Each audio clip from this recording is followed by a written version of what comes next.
I just remember sobbing and just saying, why? Why is this happening to me? And why did they die? What's it all for? I completely lost my faith. An Iraq war veteran, Ben Peterson grew up wanting nothing more than to become a soldier and make his family proud. It seemed like the only way to find acceptance. Grew up in a family that was pretty out of control. There wasn't the emotional capacity, to share that. I was isolated, I was alone, I was depressed. I didn't have a lot of friends. And in my house, the greatest thing you could do with your life is serve America in combat. I wanted to gain power and respect, some approval from my dad. Ben's feelings of isolation and powerlessness only worsened in high school when he became a target of intense bullying. But then something changed. One of the school bullies accepted Jesus and began leading other students to Christ. Ben was one of them. He started this Monday night prayer gathering, and I went there. I felt loved, I felt peace, and I gave my life to Jesus. There was still a lot of brokenness there, but the power of God had started and planted a seed in me, and that seed was starting to grow. At the age of 17, he signed to the Army with the chance to join Special Forces, but he failed the colorblind test. He was given a choice: become an administrative specialist or a chaplain's assistant. And I said, well, which one do I have the better chance of killing terrorists? And they said, well, maybe the chaplain's assistant. He carries a gun, and then there's this moment where they just said, are you a Christian? There was just this little something right here, just that little whisper that said, got a calling on your life. And I said, that's what I'm going to do. In 2008, Ben, now 21, deployed to Iraq, eager to serve his country. But his enthusiasm was short-lived, as the chaplain woke him on the 6th day of his tour with the words, "We had a fallen angel, helicopter down." 7 of our guys are dead. Our chaplain probably counseled over 100 soldiers in the course of 36 hours. And these are aviation units. We're guys that have trained for years together. This family. You lose 7 at once?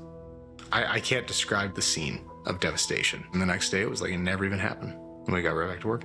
That pushed down all the guilt and pain that I was feeling and just locked it up. Really wounded my faith.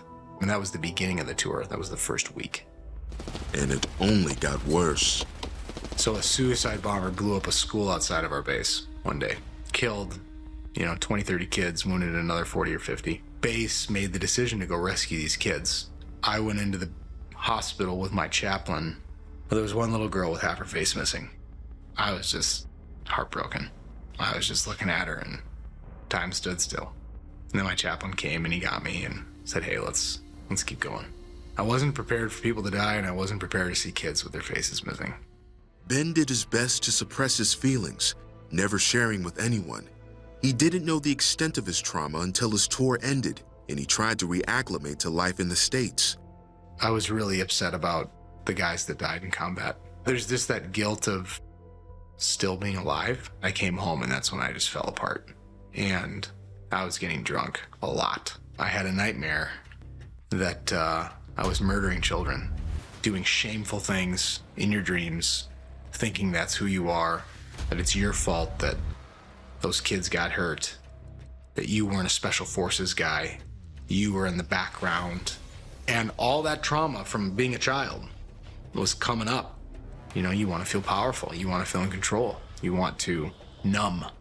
And it was back to the alcohol. Eventually, the pain became too much. 3 o'clock in the morning, had a handgun, and I wanted to die. I fell into a puddle of tears in the bedroom and just wanted to take my life. Ben stopped at the last moment. Still crying, he picked up his phone and called a friend and Christian mentor, confessing all that he was going through. His advice resonated with Ben. There's a Jesus victory beneath all of your pain. And if you trust him, you're going to have a resurrection day. You're going to know why you went through what you went through. And he's going to work this for good. I looked down at the gun and said, I don't want to do this. God has a plan for me. Ben then knew he had to rely on God to get his life together in order to fulfill his purpose and honor those soldiers who died. He'd put down the bottle and picked up his Bible, praying every time he struggled with PTSD. he sought counseling and learned how to be transparent about his emotions and come to terms with his rough childhood. In 2016, he founded Engage Your Destiny, a ministry that teaches active duty soldiers and veterans how to confront their traumas and share with others. And at the core of it all is Jesus Christ. You have to learn to trust him, and trusting that he will take the darkest, most awful, vile, horrific things in your past and he will work them for good. God took me when I was an emotionally fragile, weak, powerless human being. And he took me and he loved me. He healed me, mind, body, and spirit. And then he took me with everything that I've learned through all the pain, all the trauma, and said, here's a mission to go help others who are going through the exact same thing. Jesus is the answer. He will always be the answer. He is who's going to radically transform your life. And that's what we're seeing right now.